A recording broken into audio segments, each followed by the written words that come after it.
Higher study abroad গ্রুপের পক্ষ থেকে আমি রায়হান চৌধুরী সবাইকে আমার আইএলটিএস এর প্রথম ভিডিও দেখার জন্য স্বাগতম জানাচ্ছি। এই ভিডিওতে আমি আপনাদেরকে আইএলটিএস এর সাধারণ কথাগুলো বেসিক আইডিয়া দেব। তো যারা আইএলটিএস সম্পর্কে কিছুই জানেন না তারা আইএলটিএস পরীক্ষা কেমন হয় এ সম্পর্কে সাধারণ ধারণা পাবেন এবং এরপর পরের ভিডিওগুলোতে আমি বিশদ আলোচনা করব প্রতিটি বিষয় নিয়ে বা প্রতিটি সেকশন নিয়ে। তো শুরু করা যাক। আইএলটিএস পরীক্ষা মানে কি? আইএলটিএস পরীক্ষা মানে হলো যে international English language testing system. আর এই পরীক্ষার মাধ্যমে আপনি ইংরেজি কতটা জানেন, কেমন জানেন সে নিয়ে আপনার পরীক্ষা করা হয়। আপনার ইংরেজি দক্ষতা কেমন সে পরীক্ষা করা হয়।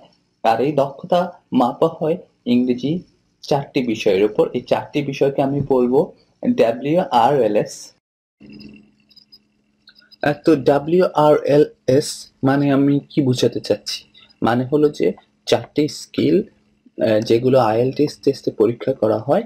W মানে হলো রাইটিং, লেখা। R মানে হলো রিডিং, পড়তে হবে। L মানে হলো লিসেনিং, আপনাকে শুনতে হবে ইংরেজিতে। এবং S মানে হলো স্পিকিং, আপনি কারোর সাথে ইংরেজিতে কথা বলতে হবে। তো আমি এখন শুরু করব রাইটিং দিয়ে। রাইটিং এর জন্য আপনারা সময় পাবেন 1 ঘন্টা। রাইটিং এর জন্য আপনারা সময় পাবেন 1 ঘন্টা। আর এই 1 ঘন্টায় আপনাদেরকে লিখতে হবে 400 শব্দ, 400 ওয়ার্ডস।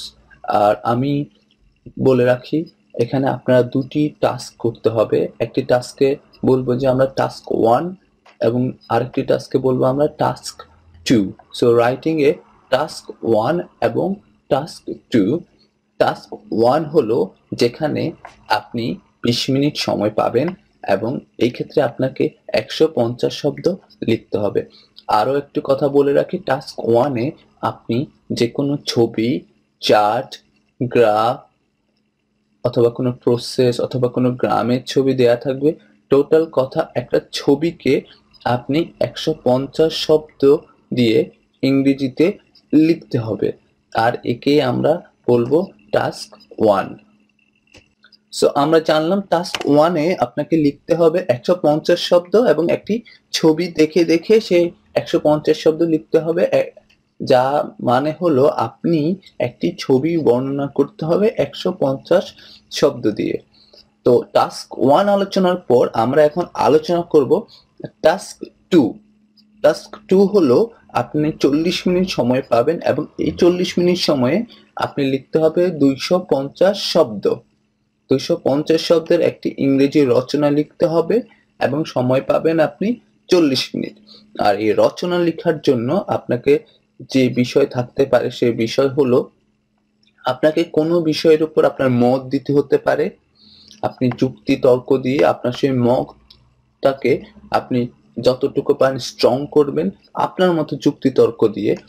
এছাড়া আপনি কোনো জিনিস নিয়ে ডিসকাস করা হতে পারে এবং আপনার সেক্ষেত্রে আপনার কি মত সেটা দিতে হতে পারে। এছাড়া আপনার যে কোনো প্রবলেম নিয়ে আলোচনা করা যেতে পারে, করতে হবে এবং সেই সমস্যার কি সমাধান আপনি মনে করেন হলে ভালো হয় সে সমাধান নিয়েও আপনার মতো করে আপনি আলোচনা করতে হবে। তো বেশিরভাগ ক্ষেত্রে এই ক্ষেত্রে আর্গুমেন্টাল রাইটিং লিখতে হয়। আর্গুমেন্ট টাইপের, যে আমরা জানি যে আর্গুমেন্ট দিয়ে আপনি যে আর্গুমেন্টটাকে আপনি সমর্থন দেবেন আপনার যুক্তি তর্ক দিয়ে, সেই ধরনের লেখাই লিখতে হয়। এছাড়া অনেক সময় প্রবলেম সলিউশন থাকে, এছাড়া আরো অন্যান্য ধরনের টাস্ক থাকে, তবে বেশিরভাগ ক্ষেত্রে আর্গুমেন্টাল টাস্কই এখানে লিখতে হয়। তো মোট কথা হলো যে আপনাকে এই ক্ষেত্রে 40 মিনিট সময় দেওয়া হবে 250 শব্দ লেখার জন্য। আর এই ক্ষেত্রে কোনো ছবি দেয়া থাকবে না, এই ক্ষেত্রে একটা বিষয় দেয়া থাকবে, একটা সাবজেক্ট দেয়া থাকবে, যে 2-3 লাইনে সেই সাবজেক্টের উপর আপনি আপনার লেখা লিখতে হবে। সেই টপিকটাকে আপনি সুন্দরভাবে গুছিয়ে লিখতে হবে। রাইটিং এর পর আমি আলোচনা করব রিডিং পরীক্ষায় কেমন প্রশ্ন হয়। রিডিং পরীক্ষায় যেমন প্রশ্ন হয় তার ডিটেলস ধারণায় না গিয়ে আমি বলবো যে রিডিং হলো যে আপনি কোনো একটি জিনিস পড়ে পড়ে আপনাকে উত্তর দিতে হবে। আমি যদি আপনাদেরকে এখানে একটা প্রশ্ন করি যে রিডিং এর জন্য আপনারা কতক্ষণ সময় পাবেন। তো এই স্লাইডটা পড়ে আপনারা দেখুন সে উত্তরটা খুঁজে বের করতে পারেন কিনা। আসুন আমরা দেখি। উত্তর হবে আপনারা 1 ঘন্টা সময় পাবেন। এই কথাটা কিন্তু আমি বলিনি, এটা আমরা এখান থেকে পড়ে রিডিং করে তারপর আমরা উত্তরটা খুঁজে পেয়েছি। এইরকম আইএলটিএস রিডিং পরীক্ষায় 3টি প্যাসেজ দেয়া থাকবে। সেই 3টি প্যাসেজে প্রায় 2500 শব্দ থাকবে।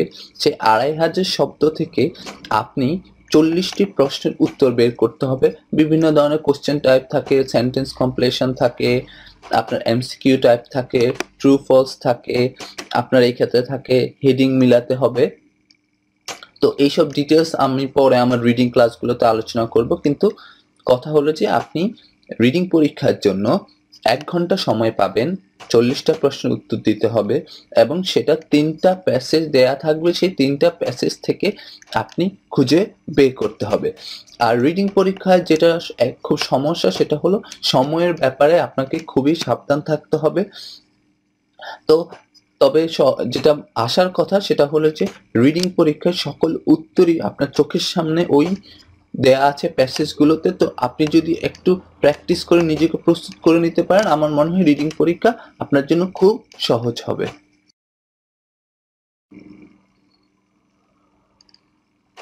লিসেনিং এ আপনাকে হেডফোনের মাধ্যমে অডিও ক্লিপ শুনতে হবে এবং সেই অডিও ক্লিপ শুনে শুনে আপনি বিভিন্ন ইংরেজিতে অডিও ক্লিপ শুনবেন এবং ইংরেজি কথা শুনে শুনে আপনি বিভিন্ন তথ্য পূরণ করতে হবে। এই ক্ষেত্রে যেমন আপনাকে একটা ফোন নম্বর লিখতে হতে পারে, কারো বাসার অ্যাড্রেস লিখতে হতে পারে, এছাড়া কোনো টিচার কোনো তথ্য দিবে, সেই তথ্য আপনাকে লিখতে হতে পারে। এছাড়া দুজন বন্ধু কথা বলছে, সেখান থেকে আপনাকে তথ্য লিখতে হতে পারে। তো মোট কথা হাফ অ্যান আওয়ার মতো সময় পাবেন এবং 40টি প্রশ্ন উত্তর দিতে হতে পারে ইংরেজিতে শুনে শুনে। এরপর আমরা আলোচনা করব স্পিকিং নিয়ে। স্পিকিং এ আপনি 12 থেকে 15 মিনিট সময় পাবেন এবং এই 12 থেকে 15 মিনিট সময়ে আপনি একজন পরীক্ষকের সঙ্গে ইংরেজিতে কথা বলতে হবে। পরীক্ষক ইংরেজিতে আপনাকে বিভিন্ন প্রশ্ন করবে আপনার সম্পর্কে, অথবা কোনো বিশেষ টপিক দিবে, আপনাকে একটা টপিক দিবে, সেই টপিক নিয়ে আপনি কথা বলতে হবে এবং আপনাকে আরো কিছু প্রশ্ন করা হতে পারে। যা এই মোট জিনিসটা হলো যে আপনাকে পরীক্ষক বিভিন্নভাবে আপনার ইংরেজি বলার দক্ষতা, আপনি কেমন ইংরেজি বলতে পারেন তা দেখবে। পরীক্ষক আপনার সঙ্গে সরাসরি কথা বলবে এবং একটি অডিও রেকর্ডার দিয়ে আপনার কথাগুলো রেকর্ড করবে। তো এরপরে পরীক্ষক দেখবে যে আপনি আসলে কতটা ইংরেজি কেমন পারেন, ইংরেজিতে আপনার কথা বলার দক্ষতা কেমন, সেই পরীক্ষাই করা হবে স্পিকিং টেস্টে। আলোচনার এই পর্যায়ে আমি কিছু বই এবং কিছু ওয়েবসাইট নিয়ে আলোচনা করব যেগুলো আপনাদের আইএলটিএস প্রিপারেশনের জন্য উপকারী হতে পারে।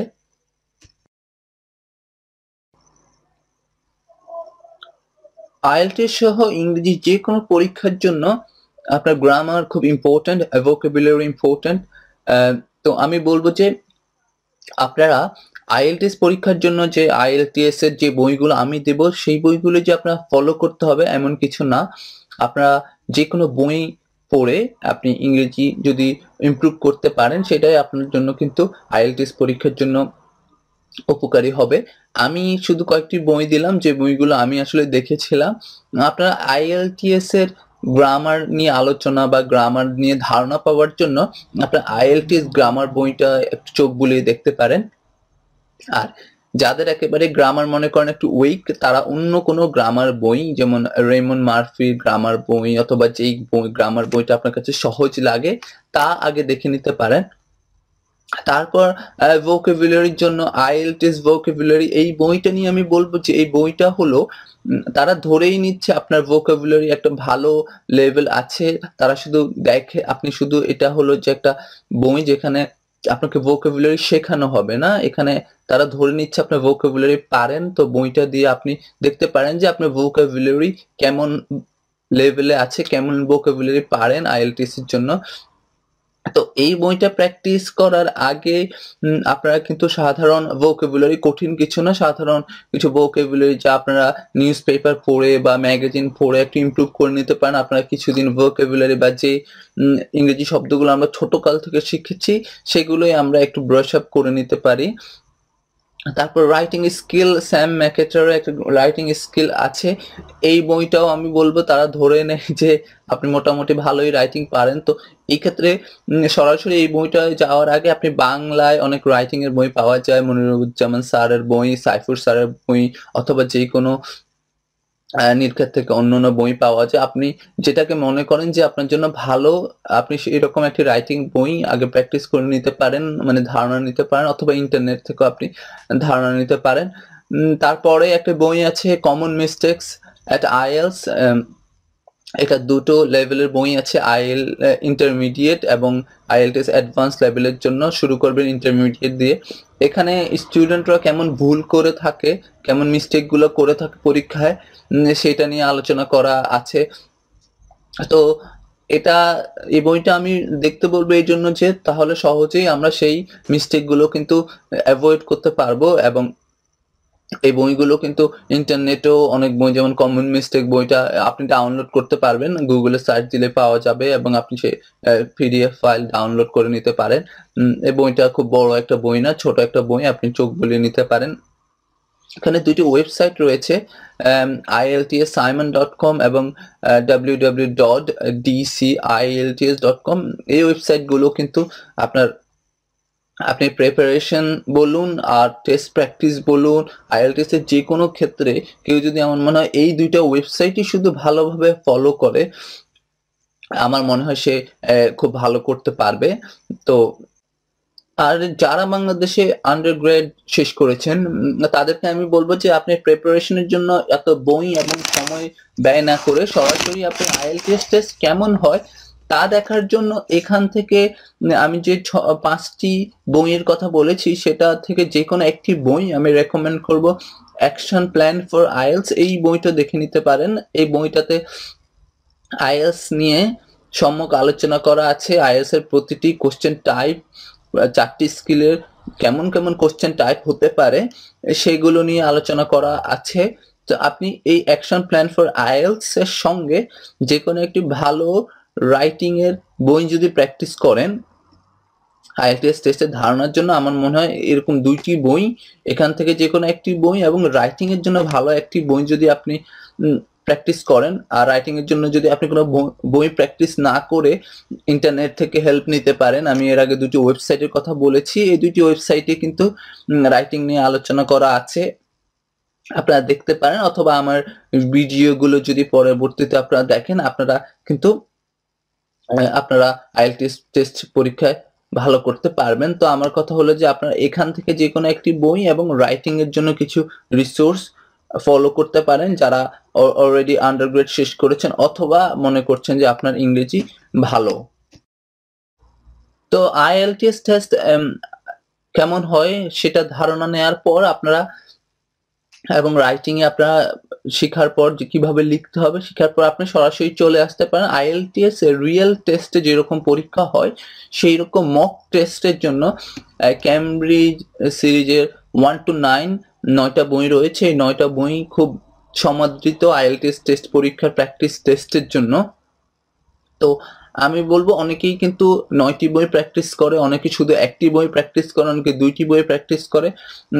এই ক্ষেত্রে আমি বলবো যে আপনি যদি মনে করেন যে হ্যাঁ আমি পারবো এবং আপনি ইংরেজি পড়তে পারেন, ভালো বুঝতে পারেন, যারা বাংলাদেশে আন্ডারগ্রেড শেষ করেছেন ইংরেজিতে তারা সাধারণত আমার মনে হয় 5 বা 6, ক্যামব্রিজ 5 ও 6 থেকে 9 এরকম 3-4টা বই যদি প্র্যাকটিস করেন সেক্ষেত্রে আমার মনে হয় ইনাফ। এছাড়াও কেউ যদি চান যে সবগুলোই করবেন 1 to 9, এছাড়াও আমি কিছু অন্য নাম দিয়েছি, এই বইগুলো আপনারা দেখে নিতে পারেন। এখানে সবগুলোই কিন্তু মক টেস্ট দেওয়া যায়, সো আপনারা এগুলো দিয়ে আপনাদেরকে যাচাই করে নিতে পারেন কেমন স্কোর আসে। এবং এছাড়াও আরো একটা জিনিস হলো যে এই পরীক্ষাগুলো দিলে আপনার কোথায় উইক পয়েন্ট সেগুলো নিয়ে আপনি আলোচনা করতে পারেন। তো এই বইগুলো কিন্তু আপনারা টেস্ট প্র্যাকটিসের জন্য দেখতে পারেন।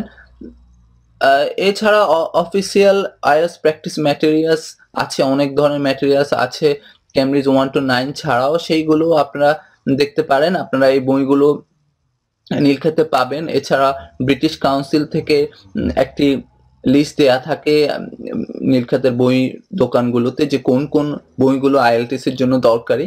সেখান থেকে দেখে দেখে আপনি আপনার সময় যদি থাকে আপনি কিছু বই কিনে প্র্যাকটিস করতে পারেন। তবে আমার মনে হয় এখান থেকে ক্যামব্রিজ সিরিজ এবং এই বইগুলোই যদি আপনি প্র্যাকটিস করেন, এগুলোই আপনার প্রিপারেশনের জন্য ইনাফ। তো ধন্যবাদ সবাইকে যারা আমার ভিডিওটি এতক্ষণ কষ্ট করে দেখেছেন। এখন আমি আবার একটু সংক্ষেপে সামারি করব আমরা আজকে কি কি দেখলাম। আমরা আজকে দেখলাম WRLS মানে রাইটিং, রিডিং, লিসেনিং এবং স্পিকিং পরীক্ষা সম্পর্কে সাধারণ ধারণা। এগুলো নিয়ে আমি পরবর্তীতে আরো আলোচনা করব, বিশদ আলোচনা করব। তো এছাড়াও আমি বই নিয়ে একটা কথা বলতে চাই যে যারা আমি যে বুকস গুলো রেকমেন্ড করেছি সেগুলো যে আপনি প্র্যাকটিস করতে হবে তা না, আপনি আপনাকে যে বইগুলো পড়ে আপনি মনে করেন আপনার জন্য ভালো হবে। এছাড়া বাংলাদেশে অনেক বই পাওয়া যায় বাংলায় লেখা, মনিরুজ্জামান স্যারের, এছাড়া সাইফুর স্যারের। তো আপনার কাছে যেই বইগুলোই আপনার মনে হবে যে আপনার জন্য ভালো, আপনি বইগুলো পড়ে কমফোর্ট ফিল করেন, আপনার কাছে ভালো লাগছে, সেই বইগুলোই আপনি প্র্যাকটিস করতে পারেন। এছাড়া যে কোনো বই না কিনেও ইন্টারনেট থেকে ডাউনলোড করে অথবা ইন্টারনেটে বিভিন্ন ওয়েবসাইট ব্যবহার করে কিন্তু আপনি পরীক্ষায় ভালো করতে পারেন। আমি শুধু এই বইগুলো দিয়েছি জাস্ট একটা গাইডলাইনের জন্য, যারা বই কিনতে চান তাদের জন্য আমি এই বই লিস্টটা দিয়েছি। তো আমি আশা করব আপনারা আমার সঙ্গে থাকবেন এবং আমার আইএলটিএস এর যে কোনো প্রশ্ন যদি আপনাদের করতে চান সেই প্রশ্নগুলো আপনারা আমাকে কমেন্টে দিতে পারেন অথবা আমাকে মেসেজ করে জানাতে পারেন। আমি চেষ্টা করব আপনাদের সকল উত্তর দেওয়ার জন্য।